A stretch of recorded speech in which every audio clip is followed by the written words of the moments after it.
በደንብ ስሙ። ማዳን ለሁሉም ቅዱስ ጳውሎስ እንዲህ ብሎ ተናግሯል። ሁለተኛ ቆሮንቶስ ምዕራፍ 5 ቁጥር 14 ላይ አሁንም እዚያው ላይ ሁለተኛ ቆሮንቶስ ምዕራፍ 5 ቁጥር 15 ላይ አንዱ ስለ ሁሉ ሞተ ይላል። አንዱ ስለ ስንቱ ሞተ?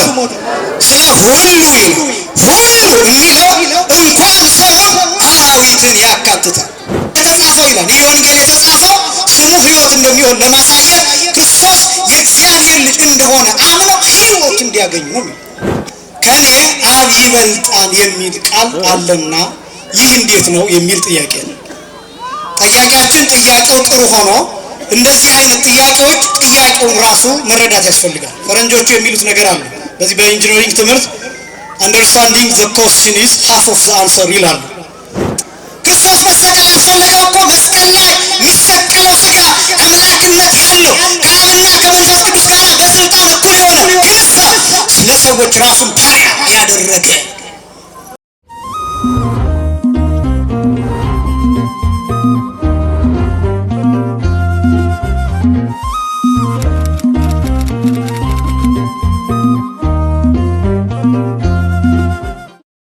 መጀመሪያ አንደኛው ጥያቄ አህዛብ አይሁድ እና ሌላ የእምነት ተከታዮች ድነዋል ወይስ አልዳኑም ከሚለው ጥያቄ ጋር ተያይዞ ይላል። ይሄ ራሱ አንድ ጥያቄ ነው።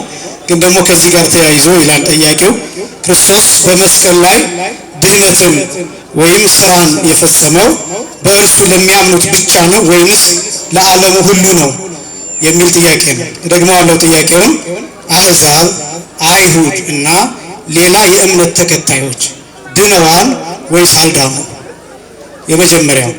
ከዛ ቀጥሎ ከዚሁ ጋር ተያይዞ ይላል ከዚሁ ጋር ተያይዞ ክርስቶስ በመስቀል ላይ ድህነትን የፈጸመው በእርሱ ለሚያምኑት ብቻ ነው ወይስ ለዓለሙ ሁሉ ነው የሚል ጥያቄ ነው።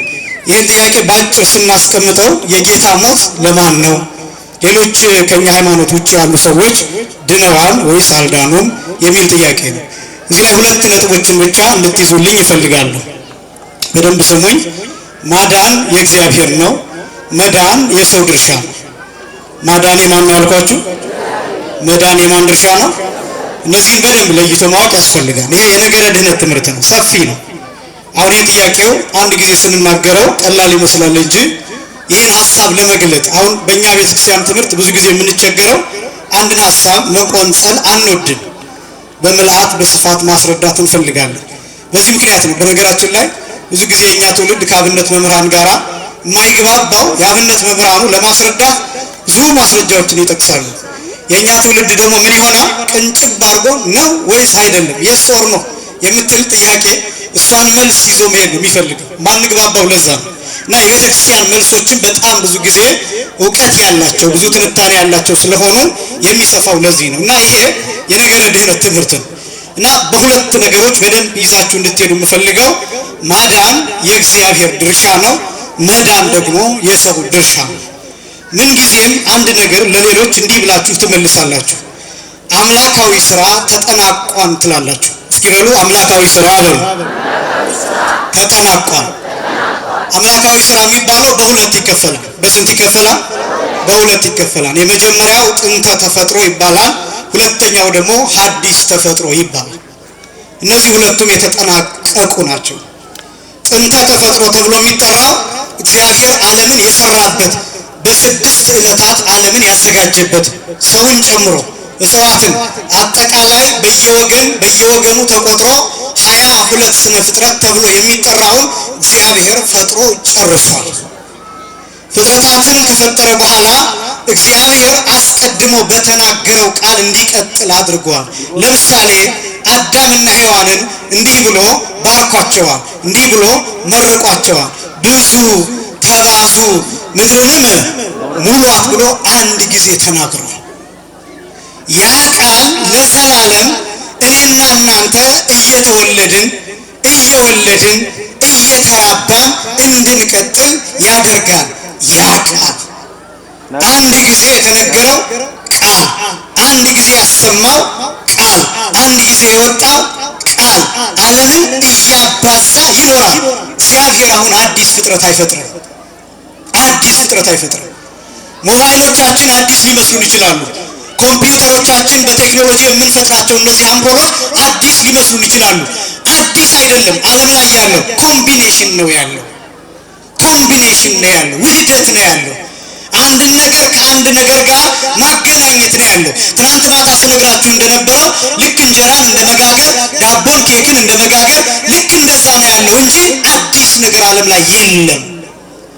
የተፈጠረውን ነገር ስትራክቸሩን እየቀየርን ፎርሙን እየቀየርን አንዱን ከሌላ ጋር እያገናኘን ነው አዲስ የምናስመስለው እንጂ ከ22ቱ ስነ ፍጥረት ውጪ የሆነ ምንም የለም። ስለዚህ እግዚአብሔር ጥንተ ተፈጥሮን አስቀድሞ አጠናቋል። የመጀመሪያው አምላካዊ ስራ የሚባለው። ሁለተኛው ሐዲስ ተፈጥሮ የሚባለው ነው። ሐዲስ ተፈጥሮ የሚባለው ጥንተ ተፈጥሮ ላይ የተበላሹ ነገሮች ነበሩ። የተበላሹ ነገሮች ማለት እግዚአብሔር ያበላሸው ማለት አይደለም። ሰው ያበላሸው። ማን ያበላሸው አልኳችሁ? ሰው ያበላሸው። አዳም ያበላሸው። በአዳም ኃጢአት ምክንያት የተበላሹ ከገነት መውጣት፣ ሞት መፈረድ፣ ወደ ምድረ ፋይድ መውረድ፣ ወደ ሲኦል መውረድ፣ ኩነኔ ውስጥ መውደቅ፣ እነዚህ ነገሮች ብልሽቶች ናቸው። የመልክ ብልሽት፣ የባህሪ መጎሳቆል፣ ጥንተ አብሶ፣ የስጋ መርገም፣ የነፍስ መርገም፣ እነዚህ ብልሽቶች ነው የሚባሉት። ሙስና ተብሎ ይጠራል። አጠቃላይ 4 ነገሮች ወደ ዓለም መጥተዋል። አዳም ሲበድል 4 ነገሮች። አንደኛ ኃጢአት ወደ ዓለም መጥቷል። ሁለተኛ መከራ ወደ ዓለም መጥቷል። ሶስተኛ በደል ወደ ዓለም ገብቷል። አራተኛ ሞት ወደ ዓለም ገብቷል። እነዚህ 4 ነገሮች መጥተዋል። አንደኛ ኃጢአት፣ ሁለተኛ በደል፣ ሶስተኛ መከራ፣ አራተኛ ሞት። እነዚህ 4 ነገሮች መጡ። ኃጢአት የሚባለው ምንድነው ሲባል ቀጥታ ትርጉሙ እግዚአብሔርን ማጣት ማለት ነው። እግዚአብሔርን አባት ብሎ ያለ መጥራት መብት ማለት ነው። እግዚአብሔር ልጅ ተብሎ መጠራትን መብት ማጣት ማለት ነው። ከገነት መውጣት፣ ከጸጋ መራቆት ማለት ነው። አዳም ይለብሰው የነበረውን ሌሊትም ቀንም ያበራ የነበረውን የእሳት ልብስ፣ የብርሃን ልብስ እሱን ማጣት ማለት ነው። እንስሳትን አራዊትን የመግዛትን የንግስና ውበትና ግርማ ሞገስ እሱን ማጣት ማለት ነው። ከመላእክት ጋር አብሮ ማመስገን የነበረውን ጸጋ እሱን ማጣት ማለት ነው። ኃጢአት የሚባለው ይሄን ዝም ብሎ ቀላል ነገር እንዳይመስላችሁ። ኃጢአት ማለት አጣ ከሚለው የግዕዝ ግስ የወጣ ነው። ኃጥ ማለት ያጣ የተራቆተ ማለት ነው። እግዚአብሔር የሌለው ማለት ነው። ኃጢአት ማለት እግዚአብሔርን ማጣት፣ ከእግዚአብሔር መንፈስ ቅዱስ ጸጋ መራቆት ማለት ነው። ኃጢአት ነው። የመጀመሪያው ይሄ ነው፣ ወደ ዓለም የገባው። ሁለተኛው ወደ ዓለም የገባው በደል የሚባለው። በደል የሚባለው ምንድነው ካላችሁኝ፣ ግዕዙ ጌጋይ አበሳ እያለ ይጠራዋል። ጌጋይ አበሰ እያለ ከዚህ ያወጣዋል። በደል የሚባለው የኃጢአት ጥርቅም ነው፣ የኃጢአት ክምችት ነው በደል ተብሎ የሚጠራው። ለምሳሌ አንድ ሰው ወዲያውኑ ኃጢአት ሲሰራ ኃጢአት ተብሎ ይጠራል። ነገ ኃጢአት ደግሞ ሲሰራ፣ ከነገ ወዲያ ኃጢአት ደግሞ ሲሰራ ሲጠራቀም በደል ተብሎ ይጠራል። በደል ተብሎ የሚጠራው ከአዳም ጀምሮ እመቤታችንን ሳይጨምር እስከ ክርስቶስ ድረስ ያለው፣ ክርስቶስንና እመቤታችንን ሳይጨምር ያለው አጠቃላይ የሕዝብ ሁሉ ኃጢአት ተሰብስቦ በደል ተብሎ ይጠራል። ሁለተኛው ብልሽት ይሄ ነው። ሶስተኛው ወደ ዓለም የመጣው መከራ የሚባለው ነው። ይሄ መከራ ተብሎ የሚጠራው የሰው ልጅ ከገነት ከወረደ በኋላ ይችን አስቸጋሪዋን ዓለም ፌስ ያደረገበት፣ ከአስቸጋሪዋ ዓለም ጋር የተገናኘበት እሱ መከራ ተብሎ ይጠራል። ለምሳሌ በእሾህ መወጋት፣ በእንቅፋት መመታት፣ በአንበሳ መሳደድ፣ በጅብ መበላት፣ አራዊትን መፍራት፣ ጨለማን መፍራት፣ እነዚህ ነገሮች ምን ተብሎ ነው የሚጠሩት? መከራ ተብሎ ነው የሚጠሩት። አንድ ነገር ብቻ ላስታውሳችሁ። አዳም ዕፀ በለስን ከበላ በኋላ፣ አዳምና ሔዋን የበለሱን ፍሬ ከበሉ በኋላ የመጀመሪያው ኃጢአት ራቁታቸውን እንደሆኑ አውቀው ፈሩ ይላል። የመጀመሪያው መከራ ራቁታቸውን። አዳም ሔዋንን አያት፣ ከዛስ አፈረ። ሔዋን አዳምን አየችው፣ ከዛስ አፈረች። ኦሪት ዘፍጥረት ምዕራፍ 3 ቁጥር 10 ላይ ይህን ታገኙታላችሁ። ከዚህ አስቀድሞ ኦሪት ዘፍጥረት ምዕራፍ 2 ብትመለከቱ ራቁታቸውን ነበሩ ይልና አይተፋፈሩም ነበር ይላል። ምን አይሉም ነበር? አይተፋፈሩም ነበር ይልና ልክ ግን የበለሱን ፍሬ ሲበሉ አዳምና ሔዋን ሲተያዩ እርስ በርሳቸው መተፋፈር ጀመሩ። ከዛስ የበለስ ቅጠል ሰፍተው ወገባቸው ላይ መታጠቅ ጀመሩ። መከራው ጀመረ፣ ስቃዩ ጀመረ፣ ውጣ ውረዱ ጀመረ። ከዛስ አዳምና ሔዋን ፈርተው ተሸሸጉ። የእግዚአብሔርን ድምፅ ሲሰሙ እግዚአብሔር አዳም ወዴት ነህ ብሎ ሲጠይቀው ፈርቼ ተሸሸኩ ይለዋል። አያችሁ መከራው። ፈርቶ በጫካው መካከል ተደበቀ። ውጣ ውረዱን አያችሁት? መከራውን አያችሁት? ስቃዩን አያችሁት? መባዘኑን አያችሁት? መባከኑን አያችሁት? መከራው ከዚህ ይጀምራል። ይሄ ነው መከራ የሚባለው። ይሄ መከራ እንዲህ ይላል ነቢዩ ዕዝራ ሱቱኤል ሲናገር ወሶበ አዳም ኮነ ፍናዊሁ ለዓለም መብጽ ወገጻጉጽ ይላል። አባታችን አዳም በበደለ ጊዜ የዚህ ዓለም መንገድ ውጣ ውረዱ በዛ፣ አባጣ ጎርባጣ መከራና ስቃይ የሞላበት ሆነ መከራ። ከዛ መጨረሻው ሞት። ሞት ደግሞ በሶስት ይከፈላል። አንዱ የሥጋ ሞት፣ ሁለተኛው የነፍስ ሞት፣ ሶስተኛው ደግሞ የመንፈስ ሞት። የሥጋ ሞት የሚባለው ነፍስ ከሥጋ የሚለይበት ነው። የነፍስ ሞት የሚባለው ከእግዚአብሔር መራቅ ነው። የመንፈስ ሞት የሚባለው የፈቃድ መላሸቅ፣ ፍላጎት ማጣት፣ መንፈሳዊ የሆነ ፍላጎት ማጣት። ክቡር አባታችን ቅድም ሲያስተምሩት የነበረው የድካም መንፈስ ብሎ ሲጠሩት የነበረው መላሸቅ፣ ሰነፍ መሆን፣ ከእግዚአብሔር መለየት፣ ምንም ብሰራ ከዚህ በኋላ እግዚአብሔር ይቅር አይለኝም ብሎ ተስፋ መቁረጥ፣ ወደ ጨለማ መጓዝ፣ በመንፈስ መድቀቅ፣ በመንፈስ መውረድ፣ ተስፋ ማጣት፣ ራስን መግደል፣ ችግር ውስጥ መሆን፣ ይሄ መንፈስ ሞት፣ የፈቃድ ሞት ተብሎ ይጠራል። እነዚህ አራት ነገሮች ወደ ዓለም ገቡ በመጀመሪያው አዳም ምክንያት። ወሶበ ኩነኔ ኃጢአት ይላል ቅዱስ ጳውሎስ ሲናገር ሮሜ ምዕራፍ 5 ቁጥር 12 ጀምሮ ወሶበ ኩነኔ ኃጢአት ወፂአ እምላዕል አሐዱ ብእሲ ኩሉ ተቀስፎ ባቲ። አንዲት የኃጢአት ፍርድ ከአንድ ሰው ወጣ ይላል። ከስንት ሰው ወጣ? ከአንድ ሰው ወጣ፣ ዓለም ሁሉ ተገረፈባት ይላል። ልብ በሉ። ከአንድ ሰው ከአንድ ከአዳም ይቺ ኃጢአት ያቺ ኃጢአት ወጣ፣ ዓለም በሙሉ በእነዚህ አራት ነገሮች ተገረፈባት። ከአንድ ሰው ኃጢአት ወጣ። ከአንድ ሰው የወጣው ኃጢአት ዓለምን በሙሉ ገረፈው። ከዛስ 5500 ዘመን ሲፈጸም ቃል ሥጋ ሆነ። አንዱ ክርስቶስ መስቀል ላይ ተሰቀለ። ከዛስ ሁለተኛ ፈጠረ። ሁላችን በእርሱ ዳንን። ክብርና ምስጋና ለስሙ አጠራሩ ይሁን። ደስ ያለን። በመጀመሪያው አዳም ተገረፍን። በመጀመሪያው አዳም ምን ሆነን አልኳቸው? ተገረፍን። ሁለተኛው አዳም ክርስቶስ ግን ተገረፈልን። ልብ በሉ፣ ደግመዋለሁ። በመጀመሪያው አዳም ተገረፍን፣ በሞት ተገረፍን፣ በመከራ ተገረፍን፣ በኃጢአት ተገረፍን፣ በበደል ተገረፍን፣ እግዚአብሔርን በማጣት ተገረፍን፣ በስቃይ ተገረፍን፣ በኩነኔ በፍዳ በዕዳ ተገረፍን፣ ወደ ሲኦል በመውረድ ተገረፍን፣ በአጋንንት እግር ተገረፍን በመጀመሪያው አዳም። ሁለተኛው አዳም ክርስቶስ ግን ስለኛ 6666 ጊዜ ተገረፈና ሁላችንን ነፃ ወጣን። ክብርና ምስጋና ለስሙ ይሁን። አምላካዊው ሥራ ተጠናቋል። ልብ በሉ፣ አምላካዊው ሥራ ተጠናቋል። አምላካዊው ሥራ ማዳን ነው። ማዳን የእግዚአብሔር ነው። ማዳን የማን ነው አልኳችሁ? ማዳን የእግዚአብሔር ነው። ሳይከፈል ለሁሉ ተፈጽሟል። ለአሕዛብም እምነት ለሌላቸው ክርስቲያኖች ለሆኑትም፣ ለሚያምኑትም፣ ለማያምኑትም፣ በብሉይ ኪዳን ለነበሩትም፣ በአዲስ ኪዳን ላሉትም፣ ሲሰቀል ለነበሩትም፣ ከተሰቀለ በኋላ ለመጡትም፣ አሁን ላለነው፣ ወደፊትም ለሚመጣው፣ እስከ ዓለም ፍጻሜ ለሚነሳው ትውልድ ለሁሉ በእግዚአብሔር በኩል ማዳኑ ተሰጥቷል። ክብርና ምስጋና ለስሙ ይሁን። ማዳኑ ተሰጥቷል። አሁን በደንብ ስሙ።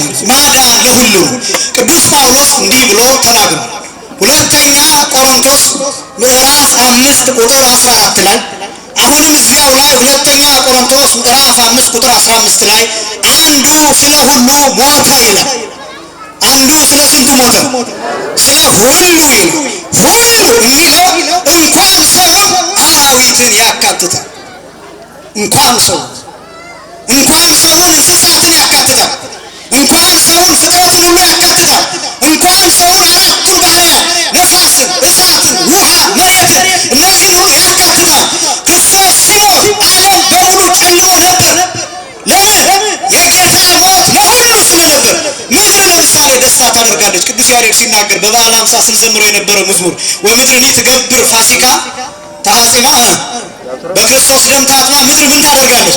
ሐሴት ታደርጋለች። ክብርና ምስጋና ለአምላካችን። በጌታ ምድሪቱ ናት።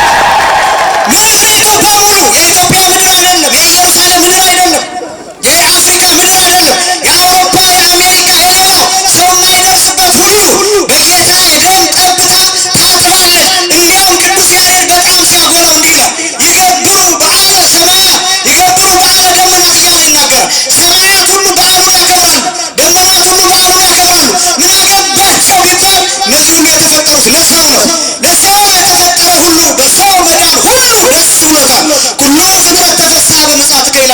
ሲናገር ፍጥረቱ ሁሉ በመምጣት ወደዚህ ዓለም በመምጣት ደስ ተሰኘ ብሎ ይናገራል። እንስሳት አራዊት መከራ ቀረላቸው። ቀድሞ ኖህ በጠፋበት የኖህ ዘመን ሰብአ ትካት በጠፉ ጊዜ አብረው ጠፍተው ነበር ብዙዎቹ ለዘር ለቀለብ ከቀሩት በስተቀር። ስለዚህ በአዲስ ኪዳን ግን በጌታ ሞት ምክንያት የእንስሳት የአራዊት መጥፋት ቀርቷል። በዚህ ምክንያት ሚዳቋ እንኳን እየዘለለች ቤዛ ሁሉ ዓለም ብላ መስግናለች። ክብርና ምስጋና ለአምላካችን ማዳን የእግዚአብሔር ማዳን አምላካዊው ስራ አምላካዊ ማዳን ለሁሉ ነው። ለስንት ነው አልኳችሁ? ለሁሉ። በሌላ ስፍራ የዮሐንስ ወንጌል ምዕራፍ 18 ከቁጥር 21 ጀምሮ ብትመለከቱ ደግሞ ቀያፋ የሚባለው ሊቀ ካህናት ሕዝቡ ሁሉ ከሚጠፋ ይላል። ምን ሁሉ ከሚጠፋ? ሕዝቡ ሁሉ ከሚጠፋ አንድ ሰው ብንሰቅል ብናስወግድ ይሻለናል ብሎ ተናገረ ይላል። የእኛ አባቶች ይህን ሲተረጉሙ መንፈስ ቅዱስ ነው ያናገረው። ፊቱን ጸፍቶ አፉን ከፍቶ ምን ማለቱ ነው? ለሕዝቡ ሁሉ ክርስቶስ እንደሚሞት ተናገረ። ክብርና ምስጋና ለስሙ ይሁን። ለሕዝቡ ሁሉ ማዳን የእግዚአብሔር ነው። ማዳን የማን ነው? ለሁሉ የተሰጠ ነው። አንዱ ስለ ሁሉ ምን አለ? ሞተ። አምላካዊ ስራ ለሁሉ። መዳንስ የማን ድርሻ ነው ብያቸዋለሁ? የሰው ድርሻ። ማዳን የእግዚአብሔር ድርሻ ነው። መዳን ደግሞ የሰው ድርሻ ነው። ልብ በሉ።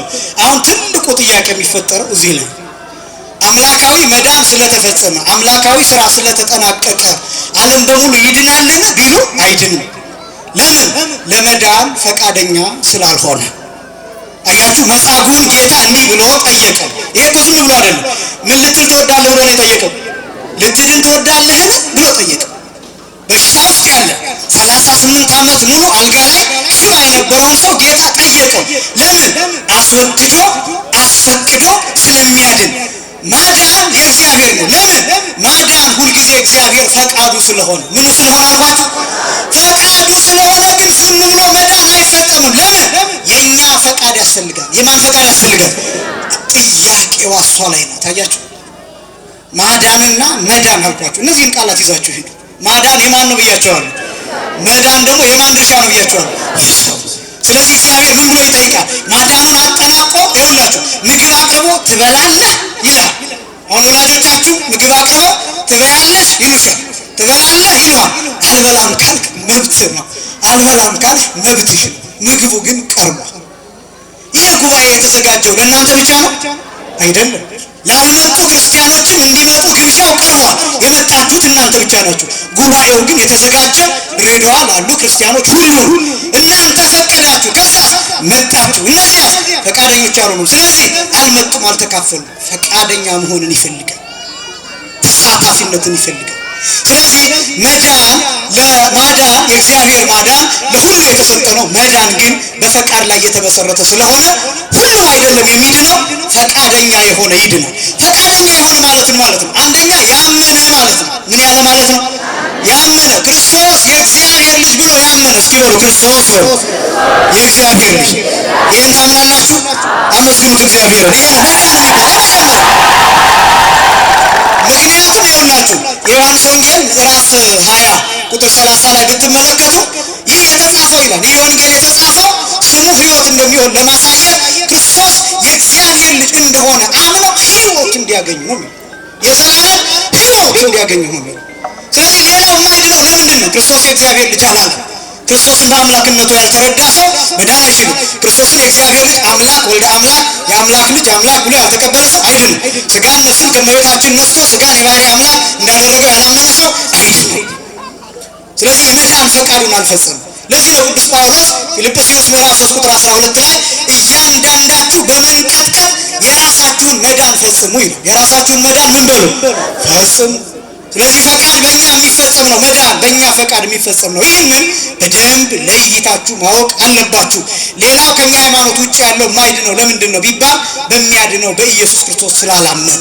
አምላካዊ ስራው ይከፈላልን ቢባል አይከፈልም። ለሁሉም ተሰጥቷል። የሚፈልግ እንዲቆርሰው፣ እንዲበላው፣ እንዲጠጣው፣ እንዲለብሰው፣ እንዲያምነው የመጀመሪያ። ከዛ አስቀጥሎ ምስጢራትን እንዲፈጽም። ምንን እንዲፈጽም? ምክንያቱም ማመን ብቻ አይደለም፣ ምስጢራት መፈጸም አለባቸው። ምስጢራት የሚባሉት በዋናነት 3 ናቸው። ስንት ናቸው? 3 ናቸው ምስጢራት። አንደኛው ጥምቀት፣ ሁለተኛው ንስሐ፣ ሶስተኛው ቁርባን። የግድ የሚፈጸሙት ናቸው። የግድ ማለት ነው። ለመዳን የሚፈጸሙ ምስጢራት መጀመሪያ ማመን ያስፈልጋል። ከዛ ቀጥሎ ደግሞ ንስሐ መግባት ያስፈልጋል። ከዛ በኋላ ቅዱስ ሥጋውን ክቡር ደሙን መቀበል ያስፈልጋል። ለሕፃናት ሲሆን ደግሞ ከማመን አስቀድሞ መጠመቅ ይቀድማል። ከዛ መቁረብ ይከተላል። ከዛ ሲያድጉ ትምህርት ሃይማኖትን ይማራሉ። ነገር ግን ሕፃናት አያድርገውና በሕፃንነታቸው ተጠምቀው ሥጋውን ደሙን ስለተቀበሉ ቢሞቱ እንኳን መንግሥተ ሰማያት ይገባሉ። ስለዚህ እነዚህ ምስጢራት ግን መፈጸም ግዴታ ነው ለመዳን።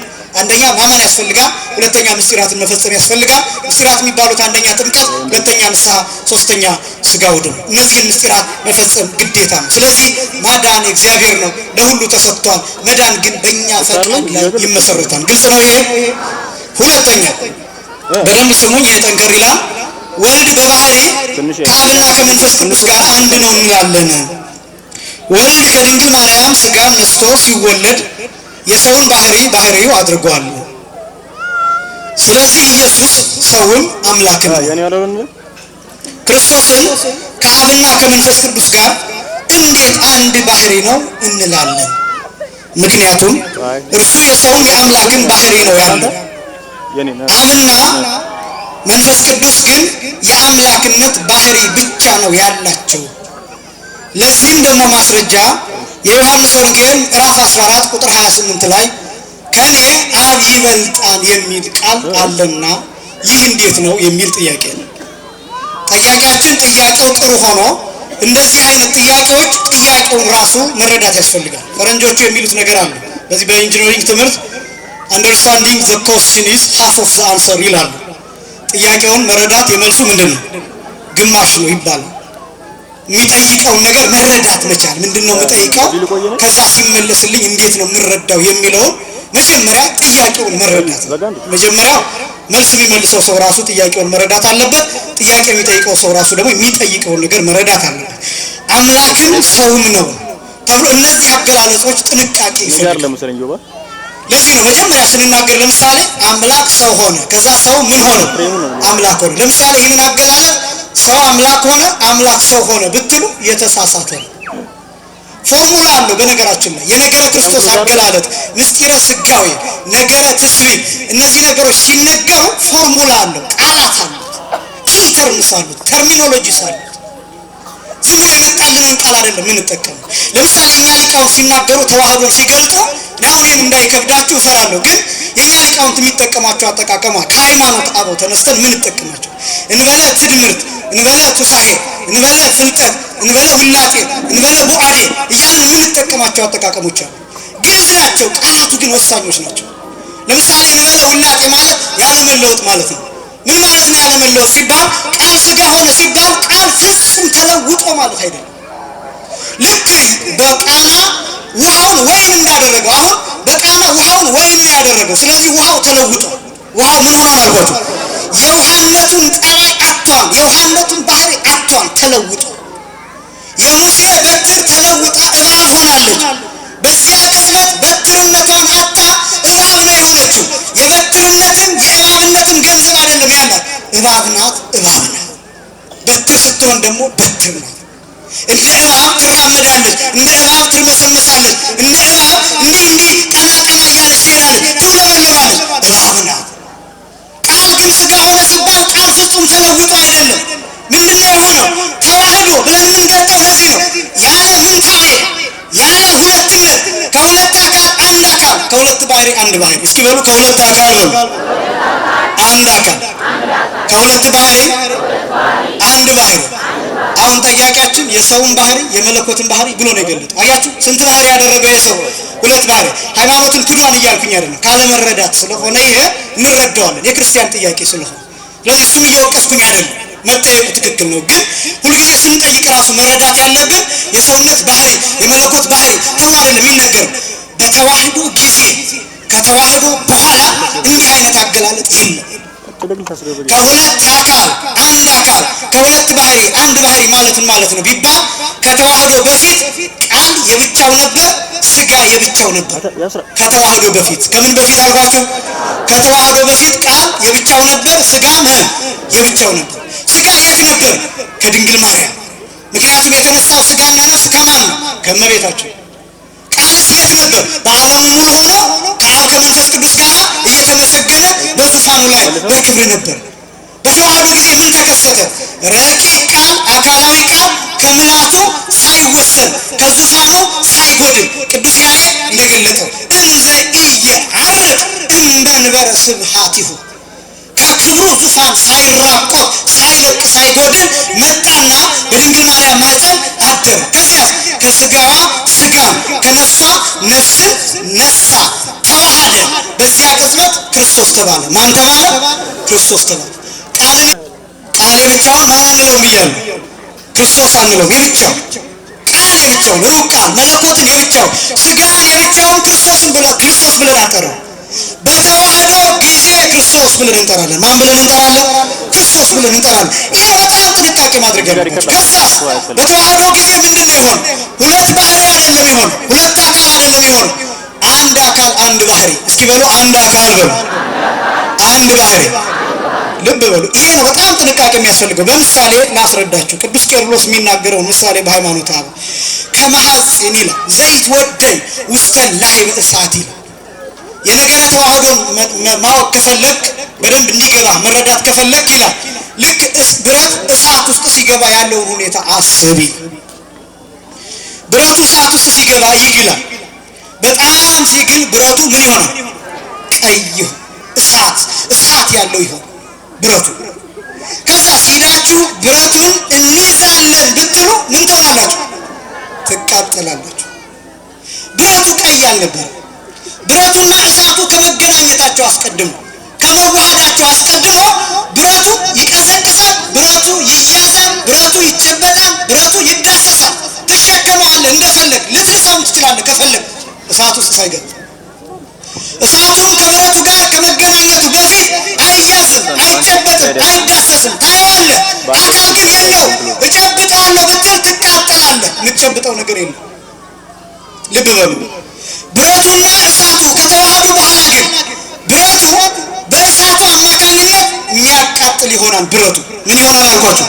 የሚያቃጥል። ምክንያቱም ብረቱ የእሳቱን ገንዘብ አድርጎ እሳቱ አይያዝ ነበር፣ አይጨበጥም ነበር፣ አይዳሰስም ነበር፣ መልክ የለውም፣ ቅርጽ የለውም ነበር። አሁን ግን ብረቱ ጋር ሲዋሃድ በብረቱ ቅርጽ እኩል ይሆናል፣ መልክ ይኖረዋል። ታዩታላችሁ። ግዘፍ ያለው መስሎ ይታያችሁ። ከዛስ እንጨብጠው ብላችሁ ብትነኩት እንዳያቃጥላችሁ ተጠንቅቃችሁ እችን ጣታችሁን ቁጭ አድርጋችሁ ብታነሱ እሳቱ በብረቱ አማካኝነት ይነካል፣ ግን ያቃጥላል።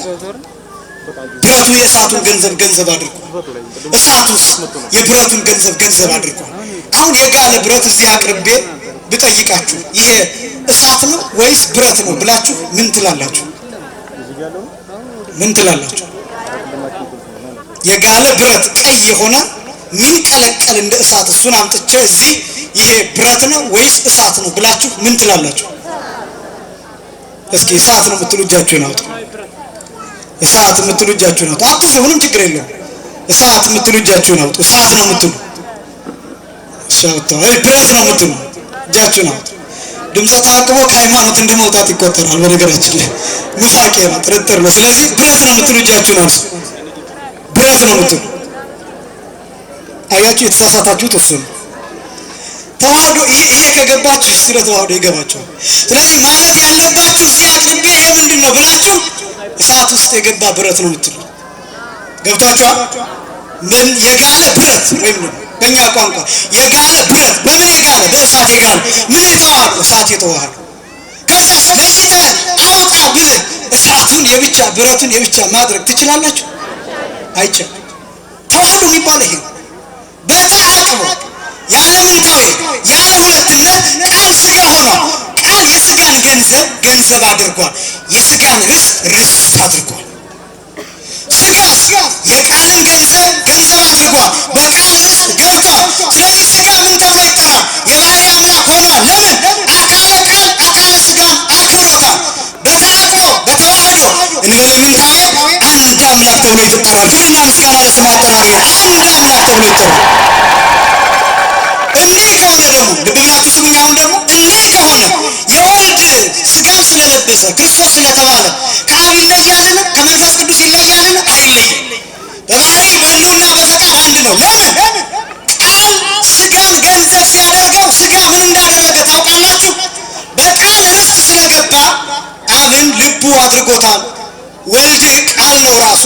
መንፈስ ቅዱስን የመንፈስ ቅዱስን ሕይወት አድርጎታል። ስለዚህ ሥጋ ራሱ ለሥላሴ አራተኛ ሳይሆን የባህሪ አምላክ ስለሆነ በተዋህዶ በተዋቅሮ ከአብና ከመንፈስ ቅዱስ ጋር እኩል ነው። ክብርና ምስጋና ለስሙ ይሁን። ይሄ ነው ምስጢሩ። ለዚህ ነው እግዚአብሔር ወልድን ለይተን የተለየ እንዴ በባህሪ ዝቅ ካደረግነው አምላክም አይባልም እግዚአብሔርም አይባልም። በነገራችን ላይ ሎቱ ስማ አምላክም ተብሎ አይጣል። በነገራችን ላይ ለመዳን ራሱ አምላክ መሆን አለበት።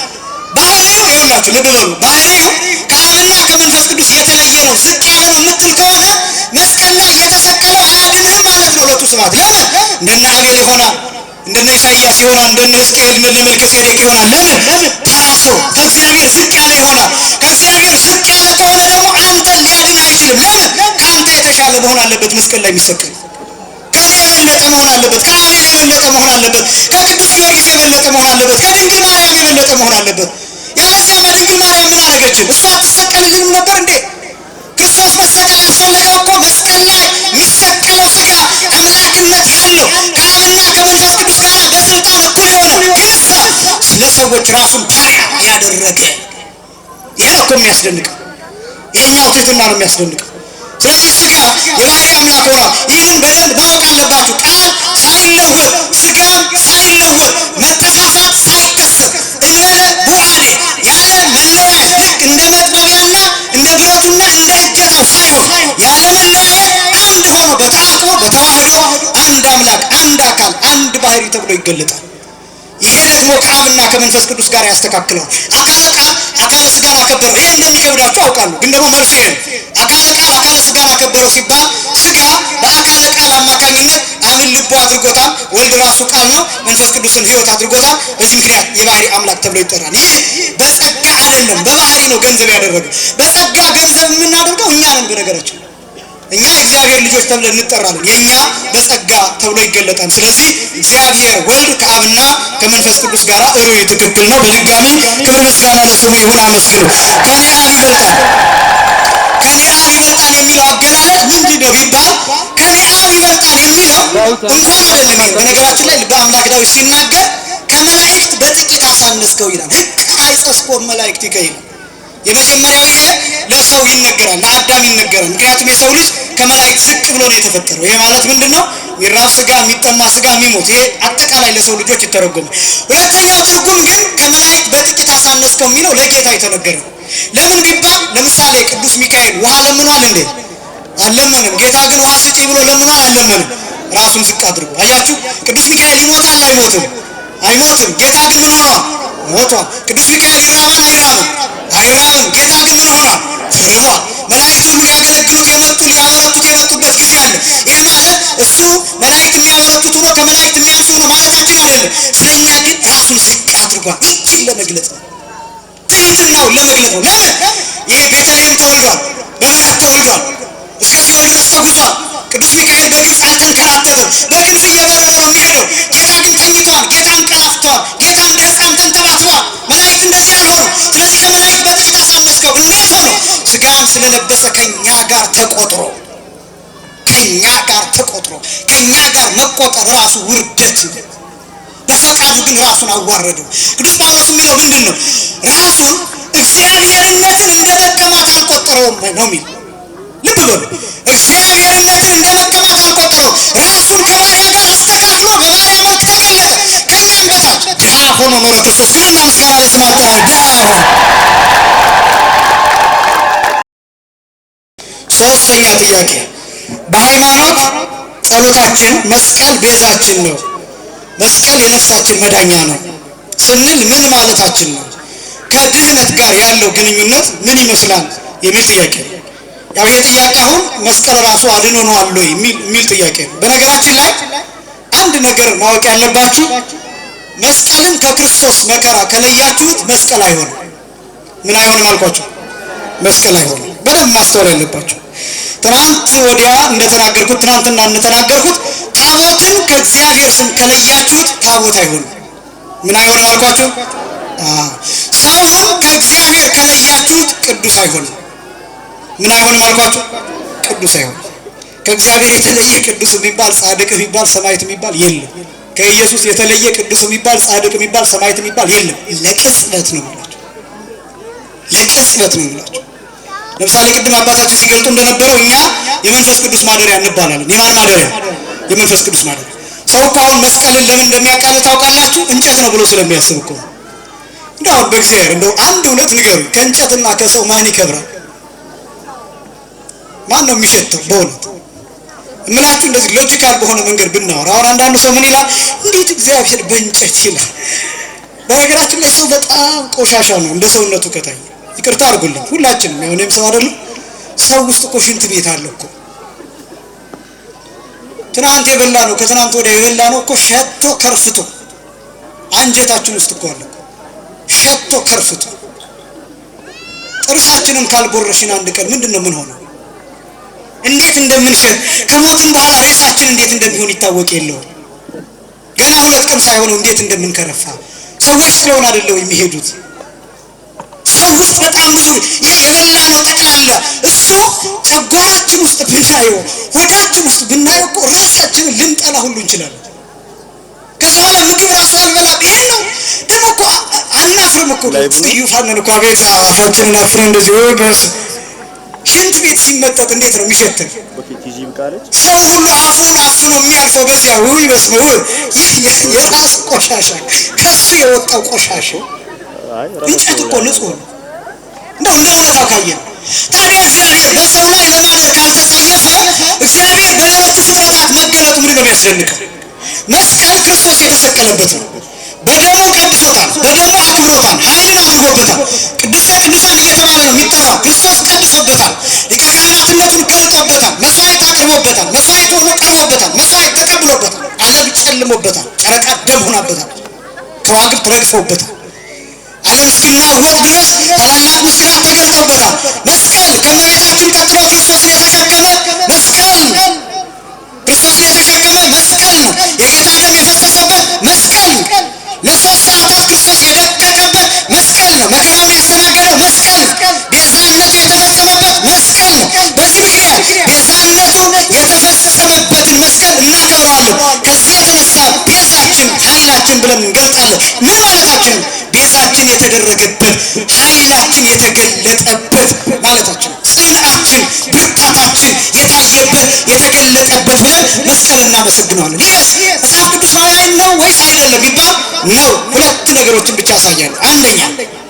አንደኛ ቆሮንቶስ ምዕራፍ 1 ቁጥር 18 ላይ የመስቀሉ ቃል ለሚጠፉት ሞኝነት ነው፣ ለሚድኑት ግን ኃይል ነው። ክብርና ምስጋና ለስሙ ይሁን። ለሚጠፉት ሞኝነት ነው፣ ለሚድኑት ግን ኃይል ነው። የእግዚአብሔር ኃይል የተገለጠበት መስቀል ብለን ስንጠራ ስለ እንጨት ብቻ አይደለም የምናወራ፣ በእንጨቱ ስለተፈጸመው ቤዛነትም ጭምር እናወራለን። በመሰረቱ መስቀል ብለን የምንጠራው የተመሳቀለውን ነገር ሁሉ አይደለም። ሐሙስ ማታ የተፈጸመውን መከራ ጌታ የተቀበለውን መከራ ሁሉ መስቀል ብለን እንጠራዋለን። በክርስቶስ ላይ ያለፈውን መከራ ሁሉ መስቀል ብለን እንጠራዋለን። ውሃ መለመኑን መስቀል እንለዋለን። መራቡን መስቀል፣ ስደቱን መስቀል፣ ወደ ግብፅ መሄዱን መስቀል ብለን እንጠራዋለን። በጉድጓድ አጠገብ ውሃ ስጪ ብሎ መጠየቁን መስቀል እንለዋለን። በደብረ ዘይት የተንከራተተ ማስተማሩን መስቀል እንለዋለን። በባዶ እግሩ መሄዱን መስቀል ብለን እንጠራዋለን። በአህያ መጫኑንም መስቀል ብለን እንጠራዋለን። መሰደቡን እብድ ተብሎ ሎቱ ስማ ጋኔን አድሮብሃን ተብሎ መሰደቡን ሁሉ መስቀል ብለን እንጠራዋለን። መስቀል የሚለው እንጨት ብቻ አይደለም። በመስቀሉ የተፈጸመውን ከዚህ አስቀድሞ ያለውን ሁሉ እሱን መስቀል ብለን እንጠራዋለን። ስለዚህ መስቀል ስንል ስለ እንጨት ብቻ እያወራን አይደለም። አባቶቻችን በያዙት መስቀል ቤተክርስቲያን በምንሳለመው መስቀል ውስጥ የምናየው የጌታን መከራ የጌታን ስቃይ ነው። ስለዚህ በመስቀል ውስጥ ኃይል ለምሳሌ የሀገር ባንዲራ አለ። የኢትዮጵያ ባንዲራ ነው። ባንዲራውን ስናየው ባንዲራው ከጨርቅ የተሰራ ነው። ግን በባንዲራው ቀለም የሚወከለው በባንዲራው ቅርጽ የሚወከለው ለሀገራችን የሞቱ የአባቶቻችን ክብር፣ ኃያልነት፣ ጀግንነት፣ አንድነት፣ ህብረት፣ እነዚህ ነገሮች በሙሉ ይታሰባሉ። ሀገርን ይወክላል። 100 ምናምን ህዝብን 100 ምናምን ሚሊየን ህዝብን ይወክላል። ይሄ ባንዲራ ስታዩት እኮ ጨርቅ ነው አይደለም? ነገር ግን ዝም ብሎ ተራ ጨርቅ ግን አይደለም። ሚሊየን ህዝብ የተወከለበት ደምና አጥንት የተከፈለበትን መስዋዕትነት የሚያሳይና የሚገልጥ የነፃነት አርማ ሆኖ የሚያገለግል መስቀልን የምናስበው እንደሱ ነው። ባንዲራ አትረግጥም፣ በህግ ያስጠይቃል። ባንዲራ አታቃጥልም፣ በህግ ያስጠይቃል። በህገ መንግስቱ መሰረት በየትኛውም ሀገር ባንዲራ ማቃጠል ወንጀል፣ ባንዲራ መርገጥ ትልቅ ወንጀል፣ ባንዲራ መሬት ሁሉ አይነካም ይባላል ከመከባበር የተነሳ። ለምን? መስዋዕትነት አለው ከጀርባው። መስቀል ስናይ ምንድነው ትንሽ ዝም ይላል? ክርስቶስ መስዋዕትነት ስጋና ደም አጥንት ይሄ ትዝ ይለናል። ለምን? ክርስቶስ ደሙን አፍስሶታል፣ በደሙ ቀድሶታል። ቅዱስ ጳውሎስ እንዲህ ብሎ ተናገረ። የመጨረሻው ጥቅስ ፊልጵስዩስ ምዕራፍ 3 ቁጥር 18 ላይ ከጌታዬ ከኢየሱስ ክርስቶስ መስቀል በቀር ትምክህት ከእኔ ይራቅ። ክብርና ምስጋና ለአምላካችን ይሁን። ከጌታዬ ከኢየሱስ ክርስቶስ መስቀል በቀር ነው የሚል ቃል ከጌታዬ ከኢየሱስ ክርስቶስ መስቀል በቀር ትምክህት ከእኔ ይራቅ። ታዲያ ቅዱስ ጳውሎስ የተነካበትን መስቀል አንተ ዝቅ አድርገህ እንዴት ልታስበው ትችላለህ? ስለዚህ መስቀልን በዚህ ምክንያት እናከብረዋለን። ኃይላችን፣ ቤዛችን፣ ጽንዓችን፣ መዳኛችን ብለን የምንናገረው ክርስቶስ መዳንን፣ ቤዛነትን፣ ኃይልን የገለጠበት ስለሆነ መላእክትን በመስቀሉ እግር ስር እንደ ሻሽ ተነጥፈው እንደ ቅጠል ረግፈው ደም የቀዱበት ስፍራ መቅደስ የሆነ መሰላል የሆነ ድልድይ የሆነ ከብሉይ ኪዳን ሰዎች ጋር የተገናኘንበት ስለሆነ በዚህ ምክንያት መስቀልን እናከብረዋለን። ስለዚህ ሶስተኛ መስቀልን ኃይላችን ቤዛችን ብለን የምንጠራበት ምክንያት ይሄ ነው። አራተኛ በመጽሐፍ ቅዱስ ትርጉም የሚማልደው ሲል ምን ማለት ነው? ከሌሎች ቤተ እምነት ጋር ያለው ልዩነትስ የሚለው ምናልባት ከጊዜ አንጻር ይህን ብቻ ተናግሬ እጨርሳለሁ። የሚማልደው የሚለው መከረኛ ሮሜ ምዕራፍ 8 ቁጥር 34 ላይ ሁልጊዜ የሚነሳ እኔ ሁላችሁ እንዳልኳችሁ ዙሪያ ጥምጥም አይደለም የሚሄደው። የሚማልደው የሚለው ቃል የክርስቶስን ቤዛነት የሚያሳይ ነው። የክርስቶስን ምንነት የሚያሳይ ነው አልኳችሁ።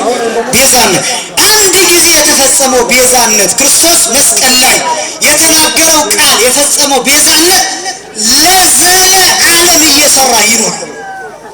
እስከ ዕለተ ምጽአት አይደለም። እስከ ዕለተ ምጽአት አይደለም። ከዕለተ ምጽአት በኋላ ያለውን ሕይወት ጋራንትድ እንድንሆን ዋስትና እንዲኖረን የሚያደርገው ክርስቶስ በዕለተ ዓርብ አንድ ጊዜ በመስቀል ላይ የፈጸመው አገልግሎት ነው። ቤዛነቱን ለምሳሌ ክርስቶስ መስቀል ላይ እንዲህ ብሎ ተናግሯል። የሚያደርጉትን አያውቁምና ምን በላቸው ይቅር በላቸው ብሎ ይህን ቃል ተናግሯል። ይሄ ቅዱስ ዮሐንስ አፈወርቅ ሲተረጉመው ዛቲ ቃል ይላል ትትሄልህ ይላል ወትጸርህ ይላል። ይህች ቃል ለዘላለም ትጮኻለች ነው የሚለው። ይህች ቃል የትኛዋ ቃል? ይህች ቃል የሚያደርጉትን አያውቁምና ይቅር በላቸው ብሎ የተናገራት ቃል መስቀል ላይ የጮኸው ጩኸት ለዘላለም ይሄ ብቻ አይደለም። ለምሳሌ እነኋት እናት የሚለው ቃል ለዘላለም እየሰራ ይኖራል። ለዘላለም መስቀል ላይ የተናገረው ቃል ዛሬ በገነት ከኔ ጋር ትኖራለህ የሚለው ቃል የሚሰራው ለጥጦስ ብቻ አይደለም።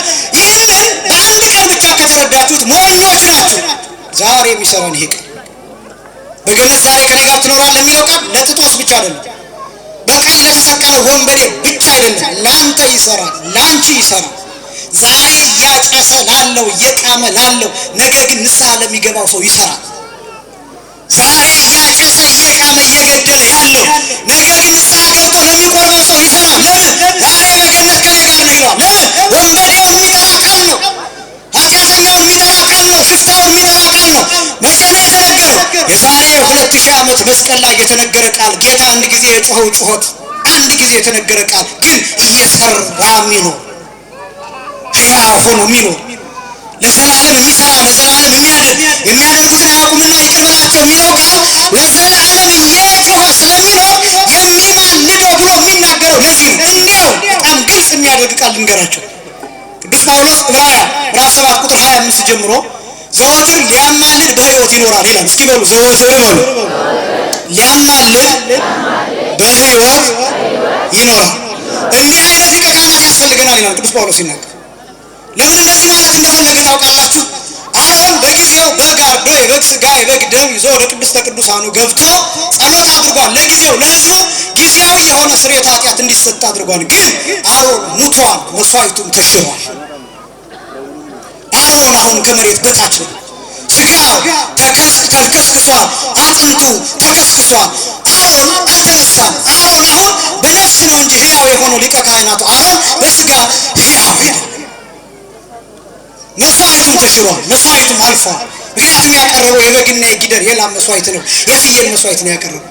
ክርስቶስስ መስዋዕቱን ካቀረበ በኋላ ክህነቱ ስለማይሻር እሱ ሞትን ድል አድርጎ ረግጧል። እሱ አሁን የት አለ? በሰማያት ነው። ስለ መስዋዕቱ ሲናገር ምስክር የማን ነው? እሱ። ምክንያቱም በሕይወት አለ። በአብ ቀኝ በኪሩቤል ጀርባ ተቀምጧል። ክብርና ምስጋና ብሉ። በሕይወት ማለት ነው። ስለ መስዋዕቱ ስናገር አይ ቅዳሴ ስንቀድስኛ የማን ሥጋ ነው የምታቀርቡት? የጌታ። የማንን ደም ነው የምታቀርቡት? የጌታን ደም። ምን ይሰራልን? ሕያዋን ያደርጋችኋል። እንዴት ሆኖ ሕያዋን ያደርገናል ብላችሁ ብትጠይቁ ይኸው እሱ ራሱ ሕያው ሆኖ በኪሩቤል ጀርባ ተቀምጧል እልሃለሁ። ስለዚህ እሱ ሕያው ስለሆነ የዘላለም ሕያው ስለሆነ መስዋዕቱ የዘላለም ሕያው ለማሰጠት ብቃት ያለው መስዋዕት ነው። እስመ ኢይሳዕ ክህነቱ ብሎ ቅዱስ ጳውሎስ ይገልጠዋል። ለዘላለም ክህነቱ የማይሻረው ለምን? መስዋዕቱ ዘላለማዊ የማይለወጥ ስለሆነ ሁልጊዜ እየቀረበ ትኩስ ስለሆነ ያ ሥጋ ያ ደም ሁልጊዜ የማይለወጥ የማይዝግ የማይቀዘቅዝ ስለሆነ በዚህ ምክንያት የሚማልደው የሚለው ለዚህ ነው። አንድ ጊዜ በዕለተ ዓርብ የፈጸመው ቤዛነት ለዘላለም ዋጋ እያሰጠ ስለሚኖር በዚህ ምክንያት የሚማልደው ይላል። አንድ ደግሞ ሌላ ሐሳብ ልግለጥላችሁ። ራሱ ጌታ አንድ ቃል ተናግሯል። የማቴዎስ ወንጌል በዚህ አጠቃልላለሁ። ምዕራፍ 25 ከቁጥር 31 ጀምሮ ኃጥአንን በግራው ጻድቃንን በቀኝ አቁሞ ይመጣል። ይህን የሚለው ራሱ ወደ ጓለሚያው ብሎ ነው የሚጠራው። ያን ጊዜ ይመጣል የሰው ልጅ በክብሩ ዙፋን ተቀምጦ ከመላእክት ጋር ከብዙ መላእክት ይመጣል። ጻድቃንን በቀኙ በጎቹን በቀኙ ፍየሎቹን በግራ ወይም ኃጥአንን በግራ ያቆማቸዋል። በቀኝ ያሉትን አብልታችሁኛል አጠጣችሁኛልና አባቴ ብሩካን ኑ ወደ መንግሥተ ሰማያት ይላል። በግራ ያሉትን ደግሞ እናንተ ብራብ አላበላችሁኝም ብጠማ አላጠጣችሁኝምና ወደ ዘላለም እሳት ሂዱ ብሎ ያሰናብታቸዋል ይላል። ማን? የሰው ልጅ። ማን ነው? እርሱ ክርስቶስ። የሚማልድ ከሆነ ክርስቶስ አንደኛ በዚህ ጊዜ ለምን ይፈርድባቸዋል? አልማለደላቸውም? አልለመነላቸውም? ለኃጥአን የሚማልድ ከሆነ ለምን ለፍርድ ይመጣል? ዳኛ ሆኖ ለምን ይመጣል? ይሄ ብቻም አይደለም። ጸሎቱ ሳይሰማ ቀርቶ ነው። ልመናው ሳይሰማ ቀርቶ ነው። እግዚአብሔር ሆይ እንዲህ ዝቅ ብሎ ራሱን ዝቅ አድርጎ የሚማልድ ከሆነ እንዴት እነዚህ ሁሉ ሳይድኑ ቀረ? ኃጢአተኞቹ ነው ወደ ሲኦል ወደ ገሃነመ እሳት ለሚሄዱ ሰዎች አልለመነም? አልማለደም? አዳልቶ ነው? ለማያምኑት ሰዎችስ አልለመነም? አልማለደም? አዳልቶ ነው? ለምን ነው የሚፈርድባቸው? አንደኛ። ሁለተኛ ክርስቶስ የሚማልድ ከሆነ የሚለምን ከሆነ መሞቱ ምን ይሰራለታል? ደም ማፍሰሱ ምን ያደርግለታል? ሥጋ መቁረሱ ምን ይሰራለታል? ለመማለድማ ሙሴ አይቆምም በእግዚአብሔር ፊት? ለመማለድ እመቤታችን አትበቃም? ለመማለድ በብሉይ ኪዳን እነ ኢዮብ መስዋዕት አቅርበው የለመኑት እነ አብርሃም ያማለዱት በብሉይ ኪዳን የነበሩት እነ ሄኖክ ስለ ሕዝቡ ይጸልዩ የነበሩ እነዚህ ሰዎች አይበቁም? ለምልጃ ክርስቶስን ለምልጃ እንዴት እንሰይመዋለን? ሞቱ ከንቱ ነው፣ ሥጋው ከንቱ ነው፣ ደሙ ከንቱ ነው፣ መንከራተቱ ከንቱ ነው፣ ማዳኑ ከንቱ ነው። እንዴት ይህን ከንቱ እንዳደርገዋለን? ለምልጃማ ሌሎቹን ነቢያት ከነቢያት ወገን አስነስቶ እነሱን ለምን አይልካቸው? ለአስታራቂነትማ። ምክንያቱም እነሱም አማላጆች ናቸው። አማልደውም በመጽሐፍ ቅዱስ ተጽፏል። ጊዜ እነዚህም እያንዳንዱን ለመዘርዘር። ስለዚህ ክርስቶስ አምላክ ነው። ክርስቶስ የእግዚአብሔር ልጅ አንድ ጊዜ ሥጋውን ቆርሷል፣ ደሙን አፍስሷል። ያ መስዋዕት የማይሻር ነው። ለዘላለም እርሱ እየሰራ ይኖራል። እርሱም ደግሞ ሕያው ሆኖ በአብ ቀኝ በክብር ተቀምጧል። ክብርና ምስጋና ለስሙ አጠራሩ ይሁን። ስለዚህ የጌታችን የመድኃኒታችን የኢየሱስ ክርስቶስ ማንነት እንዲያውም ጠዋት የተናገርኩት ቃል አለ። በዚህ ማጠቃለያ መንፈስ ቅዱስ ነው አሁን ስራውን የሚሰራው ብያለሁ። ጠዋት የእግዚአብሔር መንፈስ ቅዱስ መውረድ ዋናው ዓላማ ክርስቶስ አይማልድም። ለምን? ክርስቶስ መስቀል ላይ የጋገረውን መስዋዕት እግዚአብሔር መንፈስ ቅዱስ ለእያንዳንዳችን እያከፋፈለው ይኖራል። ምልጃ አያስፈልግም። ለሚያምኑ ሰዎች፣ ለሚቀበሉ ሰዎች፣ ለሚመለሱ ሰዎች እግዚአብሔር መንፈስ ቅዱስ በካህናቱ አማካኝነት እየከፈለው ይኖራል፣ እየሰጠው ይኖራል። አንድ ጊዜ ዕለተ ዓርብ ቀራንዮ ላይ መስቀል ላይ የተፈጸመውን ማዳን እሱን እያረጋገጠው እያተመው እያባዛው እያበረረው እያዳረሰው ይኖራል። ማን? እግዚአብሔር መንፈስ ቅዱስ። ቤተ ክርስቲያን በምን ትሰራለች? በእግዚአብሔር መንፈስ ቅዱስ። ይሄ ተራ ህንፃ የነበረው ቅዳሴ ቤተክርስቲያን ተከናውኖ ጸሎት ተደርጎበት ጸበል ከተረጨ ሜሮን ከተቀባ በኋላ ቅዱስ ይሆናል። ማን ይለውጠዋል? እግዚአብሔር መንፈስ ቅዱስ። ውሃውን ባርከን አሐዱ አብ ቅዱስ ብለን ከጸለይንበት በኋላ ተለውጦ ከክርስቶስ ቀኝ ጎን የፈሰሰውን ውሃ ቅዱስ ውሃ ይሆናል። ማን ይለውጠዋል? እግዚአብሔር መንፈስ ቅዱስ። የሚጠመቀው ሕፃን የ40 ቀን የ80 ቀን በተጠመቀ ጊዜ የእግዚአብሔር ልጅ ተብሎ እንዲጠራ ይለውጠዋል። ማን ይለውጠዋል? እግዚአብሔር መንፈስ ቅዱስ። መቼ? በሜሮኑ ሲታተም እግዚአብሔር መንፈስ ቅዱስ። ሰዎችን እናቀርብና ዲያቆናት ይሆናሉ፣ ቀሳውስት ይሆናሉ፣ ቆሞሳት ይሆናሉ፣ ኤጲስቆጶሳት ይሆናሉ፣ ጳጳሳት፣ ሊቃነ ጳጳሳት፣ ፓትርያርክ ይሆናሉ። ለምን?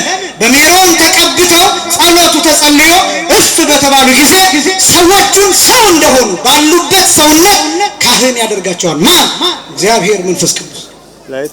ከዛስ እዚህ ቤተክርስቲያን ቅዳሴ ከቀደስን በኋላ ሀበነ ንግበር በዚያ ከመንፈስ ቅዱስ የባህሪ ሕይወት በሆነው በመንፈስ ቅዱስ አንድ እንድንሆን አንድነቱን ስጠን ብለን እንጠይቀዋለን። ከዛ ፈኑ ጸጋ መንፈስ ቅዱስ ለእሌነ የመንፈስ ቅዱስ ጸጋ በእኛ ላይ ላክ እንለዋለን። ከዚያ መንፈስ ቅዱስ ይወርዳል።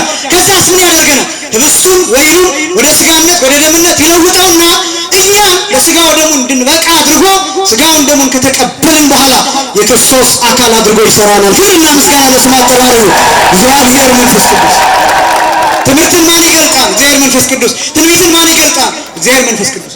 ታዲያ አሁን ስራውን የሚሰራው በአዲስ ኪዳን ማን ነው? እግዚአብሔር መንፈስ ቅዱስ። ታዲያ ክርስቶስ ለምን ይለምናል? ክርስቶስ ለምን ይማልዳል? ለምን ይወድቃል? ለምን ይነሳል? በነገራችን ላይ ይቺ ቤተ ክርስቲያን ናት በመንፈስ ቅዱስ ኃይል ከማንም ዝም ብሎ ከሚያቀራራው በላይ በመንፈስ ቅዱስ ኃይል የምታምነው ይቺ ቤተ ክርስቲያን ናት። ለምን? ክርስቶስ የፈጸመውን መስዋዕትነት የሚያከፋፍለው እግዚአብሔር መንፈስ ቅዱስ ነው።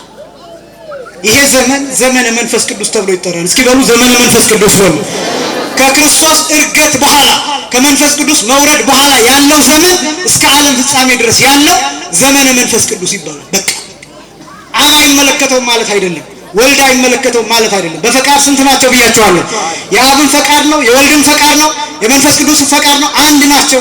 በአካላዊ ግብር ግን ሐዲስ ኪዳኑን እየሰራው ያለው እግዚአብሔር መንፈስ ቅዱስ ነው። ምንድነው እያደረገ ያለው? ክርስቶስ ያደረገውን የማዳን ሥራ ቤዛነት ለሁሉም እያደለ በምስጢራት በኩል ሕይወት እየሆነ እየተሰጠ እንደ እሳት እየተቀጣጠለ ይኖራል። ለምሳሌ እዛ ጋር ጧፍ ይታየኛል፣ የበራ ጧፍ። ሁላችሁም ሄዳችሁ ከዚህ ጧፍ ብታበሩ አይጎልም። መጀመሪያ እዚህ ግቢ ሊኖር የሚችለው አንድ እሳት ነው። ከዚያ አንድ እሳት ሁሉም እየተቀባበለ ሁሉም ጧፍ ያበራል። እግዚአብሔር መንፈስ ቅዱስ ለሐዋርያት ተሰጠ። ሁሉ ነገር ከዚህ እሳት እየተቀጣጠለ እዚህ ደረሰ። ክብርና ምስጋና ለስሙ አጠራሩ።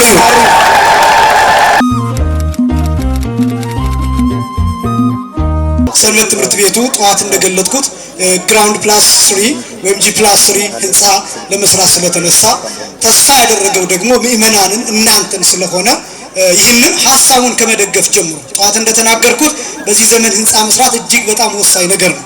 እንዳልኩት በአውደ ምሕረት ያስተማርን ላንቀጥል እንችላለን። ምክክሮች ቢያስፈልጉ ጉባኤ ቢያስፈልግ አዳራሽ ያስፈልጋል። ስለዚህ ሁለገብ የሆነ አዳራሽ ያለው የተለያዩ ቢሮዎች ያሉት ህንፃ ነው መስራት ያሰበው ሰንበት ትምህርት ቤቱ። ሐሳቡን ከመደገፍ ከመረዳት ጀምሮ ከሰንበት ትምህርት ቤቱ ጎን ልትሆኑ ይገባል። ይህን እንድታደርጉ እግዚአብሔር ይርዳችሁ። ሰንበት ትምህርት ቤቱን እግዚአብሔር ያስፈጽምልን። እጅግ በጣም ደስ ትላላችሁ። በጣም ብዙ ወጣቶች ናችሁ ሰንበት ተማሪዎች። ያው 24 ዓመት ስለሆነ እድሜው ከፍ ያለ እድሜ ያለው ላይኖር ይችላል። ግን በእናንተ እድሜ ከሚገባችሁ በላይ እንደተሸከማችሁ ይሰማኛልና ይህንን ኃላፊነት ሳታቀዘቅዙት በጋለ እሳት የተጣለባችሁ ኃላፊነት ከባድ ስለሆነ ይህንን ለትውልዱ እንድታስቀጥሉ ያስፈልጋል። እንግዲህ እንደሚናገሩት ከሆነ ከ1000 በላይ የሆኑ አባላት ያሉት ከህፃናት ጀምሮ እስከ አዋቂዎች ድረስ በየክፍሉ እያስተማሩ ቅዳሜና እሁድ በቂ ክፍል ስለሌላቸው አንዳንዴ ውጪ ፀሐዩ እየለበለባቸው ንፋሱ እያሰቃያቸው ያስተምራሉ። ክፍል ውስጥ 60 እና 70 ተማሪዎች ሆነው በሙቀት እየተቀቀሉ ይማራሉ። እንደገና ተተኪ መምህራን ጥቂቶች ስለሆኑ ቀኑን ሲያስተምሩ በጣም እየተፈራረቁ የሰው ኃይል እጥረት ስላለ እዚሁ እየዋሉ የሚያስተምሩ ጭምር እንዳሉ ነው የነገሩኝና ይሄ ትልቅ ኃላፊነት ነው። እንደው አይታችሁ ከሆነ አሁን እንኳን ስለመዝሙሩ መብራት ሲጠፋ እነሱን ነው የምንጠራው። አያችሁ፣ የእነሱን አገልግሎት አናስተውለውም። ብዙ ጊዜ በጥምቀት ያለውን አገልግሎት ታውቁታላችሁ፣ በንግስ በዓል ያለውን አገልግሎታቸውን ታውቃላችሁ። መብራት ሲጠፋ እነሱን እናመጣና ልክ መብራት ሲጠፋ ቁጭ በሉ ይባላሉ፣ ለዘማሪው ይሰጣል። ይሄ እንኳን ቀላል አገልግሎት አይደለም። እዚህ የሚደርሱት ቀድመው ነው የሚደርሱት፣ ከጉባኤው ቀድመው በየቀኑ መገኘት አለባቸው። ቀኑን ሙሉ እዚህ መዋል አለባቸው። ይሄ ሁሉ ስቃይ አለ። እውነት ለመናገር ሰንበት ትምህርት ቤት በዚህ ዘመን በብዙ ስቃይ የሚያልፍ ተቋም ነው። እንድናውቀው እንድንረዳው ያስፈልጋል። የሚያጠፉ እንኳን ቢሆን ደግሞ ቀርበን ልጆቻችን እንደዚህ አታድርጉ ብለን የመገሰጽ ስልጣንም አለ። ልጆቻችን ወንድሞቻችን እህቶቻችን ስለሆኑና ከጎናቸው ግን እንድትቆሙ ያስፈልጋል። ትልቅ ራዕይ ነው። እግዚአብሔር ያስፈጽማችሁ። ህንፃውን ደግሞ ጨርሳችሁ በህንፃው ምርቃት ላይ ለመገኘት ያብቃ።